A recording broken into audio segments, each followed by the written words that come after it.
Hello everyone, welcome back to the channel. I hope you all are doing absolutely well.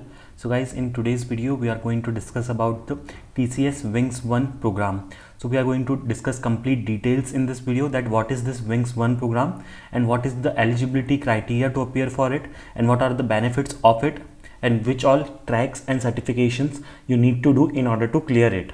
Okay, so first of all, Wings 1 is a program in TCS in which the Ninja or digital candidates get a chance to upgrade their offers or grades to the higher order. Okay, so suppose if you are a Ninja candidate, you can convert it to digital, and suppose if your salary as a Ninja candidate is 3.636 LPA, then you can update it to 7 LPA. So let's start. First talk about the eligibility of this Wings 1. So first eligibility is associates in the grade C1 or below. So grade C1 or below means, so if you are a grade Y or C1Y or C1, so any grade which is C1 or below is eligible for appearing for Wings 1. Okay, next is full-time TCS employees. So if you are a full-time TCS employee, you are eligible for it, and this we are talking about the Wings 1. Okay, so similarly, Wings 2 is also there. For that, the eligibility is totally different. So in this video, we are going to talk about Wings 1 only, that is to upgrade the offer from Ninja to digital. Next, talking about the dashboard, that is the latest dashboard of the Wings 1 journey. So this kind of dashboard you can find in your iEvolve. So what you need to do is you need to log into your iEvolve, and there you will find ADC compliant tab. On that you need to click on view. Once you click on view, you can see that this kinds of Wings 1 journey dashboard. Now in order to clear Wings 1, there are two steps or two exams that you need to give. Now these two exams are like you can appear for any one exam amongst all these given options. That is, in first step you can appear for any one of them, and in step 2 you can appear for any one of them. Now further in the video we are going to see in complete detail that what is this core programming tag, what is this core full stack tag, UE external certification and all those things. So suppose if you have cleared in step 1, if you have cleared your core programming tag, then with distinction, then it will mark as star over here. Okay, then in the second step you need to clear only one amongst these. Okay, so let's start talking about the digital milestone, that is what is the tracks that you need to complete. So suppose first tag, here it is mentioned that should be a tag with distinction. So tag with distinction. So first of all, what is meant by distinction? Okay, so distinction means greater or equals to 70%. So if you avail 70% marks or it greater than that, then it is called that you have cleared the assessment with, or you have cleared the track with distinction. And what is meant by pass? So if you have cleared the assessment with 55% or more than that, then it is called as pass. Now, so in first track should be tagged with distinction. So in first track you can opt for core full stack, core programming, unit identified procto tag external certification. In second track, if non-tag should be distinction.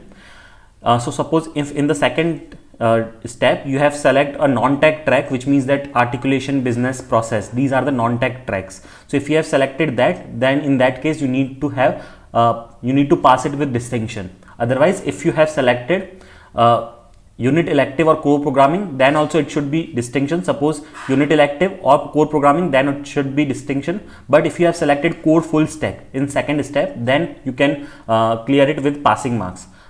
But the mandatory condition is in the first step also you should have selected core full stack. Suppose if you have selected core full stack in both the steps, then in first step you have to clear it with distinction, and in the second step you have to clear it with passing marks. Now talking about the two tracks, what can you select? So you can see here it is completely mentioned that one core full stack distinction. Now core full stack means that there are some courses you can study from those courses, all the lectures, you can give assessments, and after that you can take those courses. Right now in the further video we are also going to see that what all are those core full stack tracks. And suppose you have done one core full stack track, then in the second what you can appear for is you can either appear for one core full stack again. So if you appear for one core full stack again, you just need to pass it. Okay, because in the first step you already would have cleared it with distinction, then in the second step you just only need to pass it. Otherwise, if you can select in the second step, you can select core non-tag distinction. like as I already mentioned, non-text one are the process, art of this one, articulation one, and the third one is the business skill one. So these are the non-track texts. So next is one unit elective distinction. So unit elective distinction means, so TCS has given some courses with so if you have cleared those courses, certifications, you can upload it on the iEvolve, and then you can mention that I have cleared that certification. So unit elective distinction is for that, or otherwise you can appear for one core programming distinction. So any of these one you can select along with the one core full stack distinction. Otherwise the next combination is you can appear for one core programming distinction. Core programming distinction is the one in which you do not need to do any course, you just need to appear for the exam based on your technology like Java, Python. So in that one coding question will be there and some multiple choice questions will be there. You need to appear that, and after that in the second option you can select for core full stack or core non-tech or unit elective.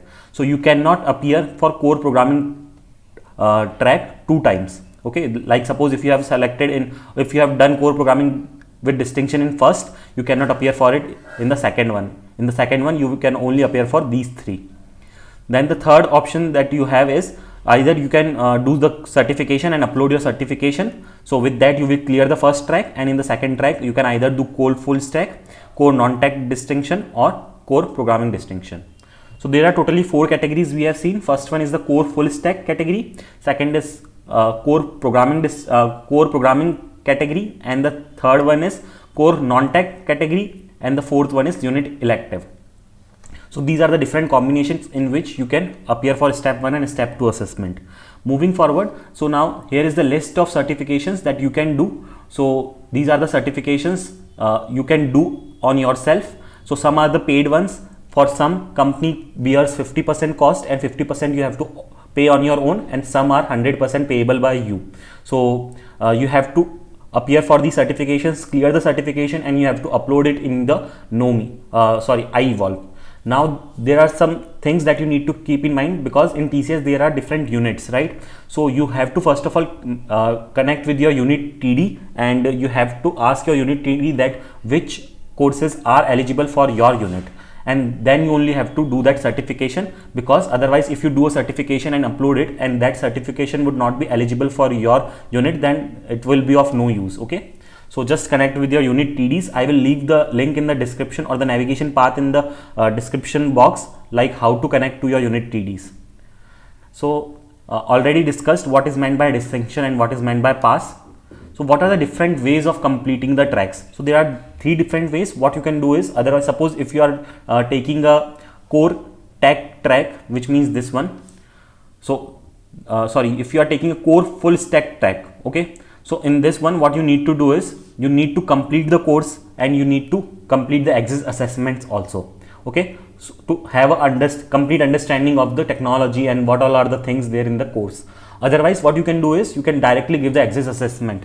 That will also be considered as completion of the course. Otherwise, if you do not have time and if you already have the knowledge about that core full stack, what you can do is you can directly go to the iEvolve and you can self declare your competency for that core full stack. Okay, moving ahead, so these are the different core full stack tracks. So there are totally 7 different core full stack tracks. That first one is the T1, building modern web apps at scale. Now these are a little bit lengthy courses, but very good for your understanding and knowledge. And once you complete these courses and appear for the exams, you can clear them if you have studied properly. So the next track is working with modern data repositories. Third is machine first and intelligent business processes. T4 is integrating distributed ecosystem curriculum. T5 is extreme automation leveraging best of cloud. T7 is cybersecurity, securing the enterprise and consumer. And this one is the internal IS log forensics and cybersecurity investigations and curriculum. So these are the different full stack tracks. Among these, you can select any 1 or 2 for you according to your own convenience. Moving on to the core programming tracks. So this is the one in which you do not need to do any courses. You just have to study on your own. There is no specific syllabus that is given from the company. Suppose if you know any language on your own, suppose if it is Python, if you know Python, you can study from your own and you can just appear for the exam, and you need to give one solve one coding question and some multiple choice questions based on it in the exam, and that's all. It is similar to the DCA that used to happen, and these core programming tracks are also called as DCA programming tracks. Okay. Next is business skills tracks. So business skill has 2 tracks in it, so you can either select any of it. So in my opinion, business skill 2 is comparatively easier from the 1, so you can appear for it. Next is articulation track. So in articulation also there are 4 different tracks. First is core articulation, teams without borders. Next is business English certification. Third one is core articulation, communicating effectively in global teams curriculum, and the fourth one is the art of articulation. So you can appear for any of these tracks in the articulation. Process tracks.